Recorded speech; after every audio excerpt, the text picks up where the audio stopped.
Hey everyone, John Henry here, slingshotfutures.com, and welcome to the Daily Futures Market Outlook, where we take a look at our favorite futures markets and formulate an attack plan for tomorrow's trading. Now, tomorrow being the 9th of the month, already pushing into a pretty good chunk of the month here, and well, the volume certainly doesn't feel like we're leaving those summertime months yet. Very slow again to start off the U.S. session. Just sleepy, I think, is the best way to put it. It's just very slow, very grindy, but at least going in towards the lunchtime session, afternoon session, things started picking up a little bit.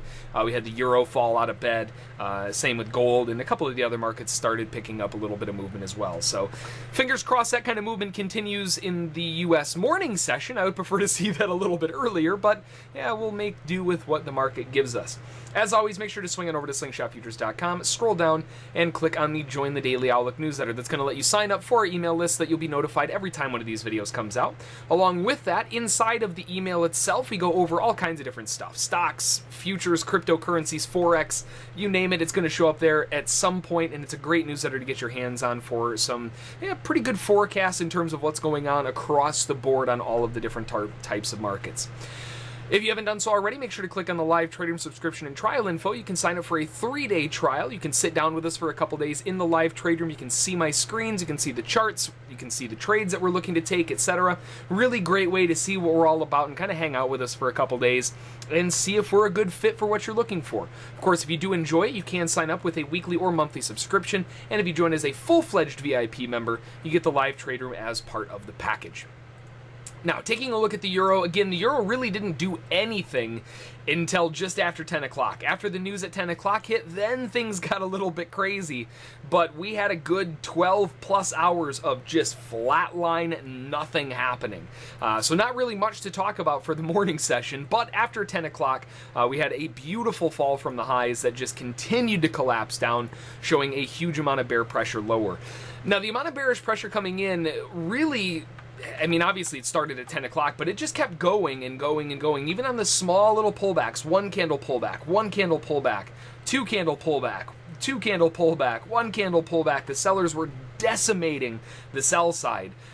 But then instead of them defending a halfway decent pullback, it actually got a little bit of leg to the upside, and we can see a potential exhaustive end to that drop lower. And that does show that the corrective phase could take a little bit more time before we start seeing the sellers try to push down again.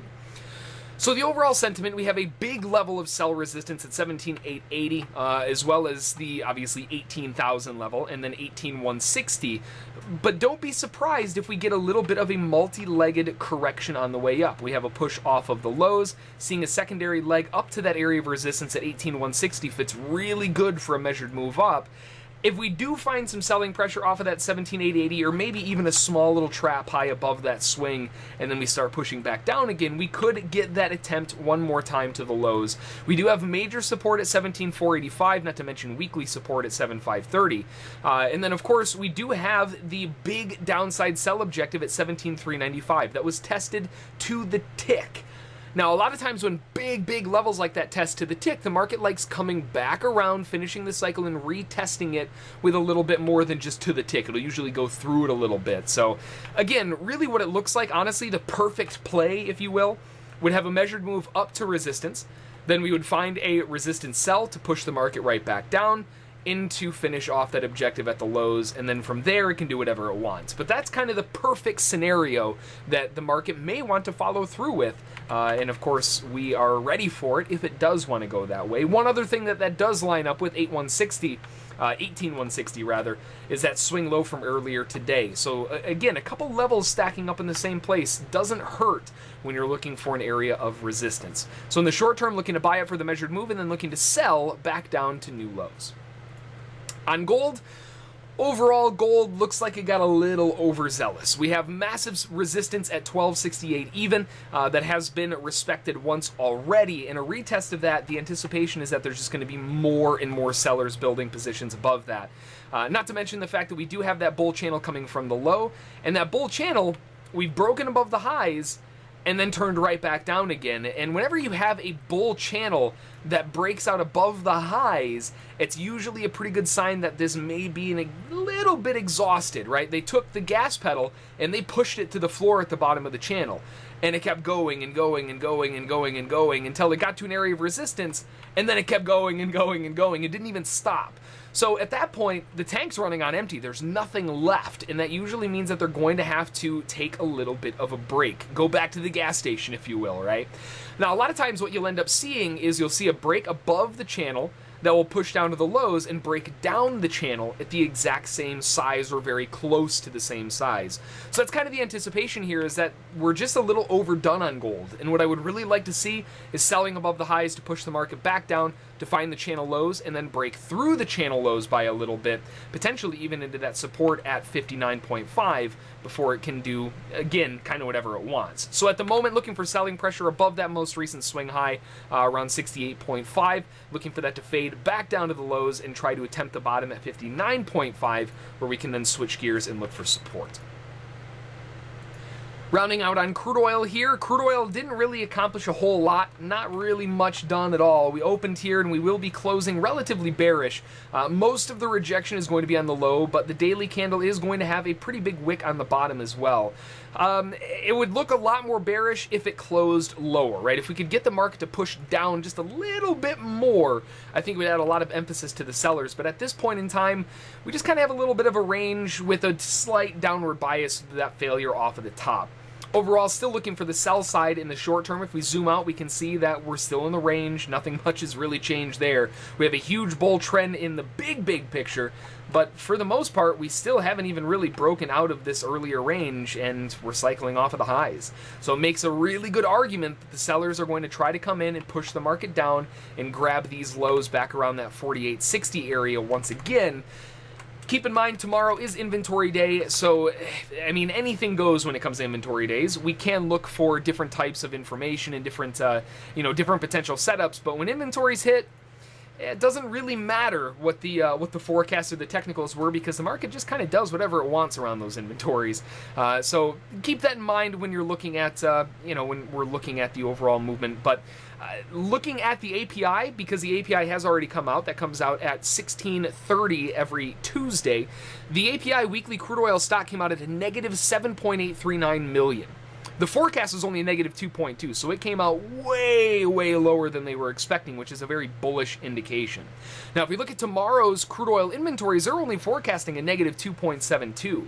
So that's a very bullish scenario. The API is saying it's going to be way more bullish than they're anticipating. We had a pretty big fall off of the highs, and it looks like they're going to try to continue that bear trend in the overnight session.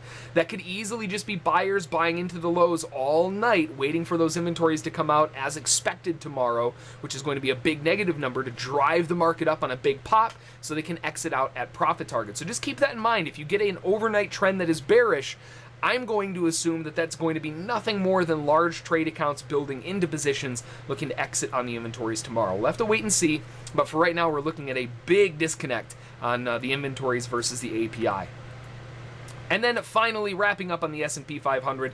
The S&P 500 not really getting much done. We had barely anything happen before 10 o'clock. Before 10 o'clock, we had a distance of movement of 5 points. Not exactly the biggest thing in the world, but that said, yesterday only moved 6.25 points all day. So, I mean, 5 points isn't terrible, I guess, in that regard, but we did finally break out of that move. We pushed into a new high and then faded all the way back down. So that widened out the day quite a bit to a 21-point day, and that's a lot more like normal. That's the kind of movement that we want to see on the S&P. The last couple days have been abysmal in terms of the overall movement, so I'm really happy. Even if we didn't really get a whole lot done on the S&P, I'm very happy that we are getting some more movement. The buyers did buy off the lows as anticipated. We have finally pushed into the highs. It looks like they took a huge amount of profit, and now we are catching a big pullback. This could easily just be looking for that major range low once again, and that's going to be floating around 24.62.5, 62.75. And just from today's movement, we also have a huge downside objective right on top of that exact same level, 62.5. So there are a lot of things pointing to the downside for the overnight session. Even if we have just come off of record highs, a lot of people seem to be taking profit, and that is causing a little bit of a correction. So at the moment, there's not really a ton going on outside of that. We are going to be closing kind of bearish, fading off of the lows just a little bit here, but for the most part, I'm looking for a little more continuation to the downside to finish off that sell side move, to finish the bigger objectives at the major range lows that we've been kind of stuck with for the past, well, a couple weeks now at this point in time. So that's going to do it for the outlook. Now, in terms of the news for tomorrow, we don't have anything except the crude oil inventories. So if you're trading anything but crude tomorrow, it may be a little bit of a slow one once again, right? Sound like a broken record here, constantly repeating myself on these slow days, but it just seems to be back to back to back, and we are getting a ton of low to no news type days, and that leads to a pretty slow morning. So tomorrow, probably going to anticipate much the same. Crude oil is going to be the big interesting factor here with that disconnect on the API versus the forecast. We'll have to wait and see what they want to do, but overall, like we always say, make a plan, trade the plan, follow those rules, and you'll do A-OK. Until next time, we'll see y'all then.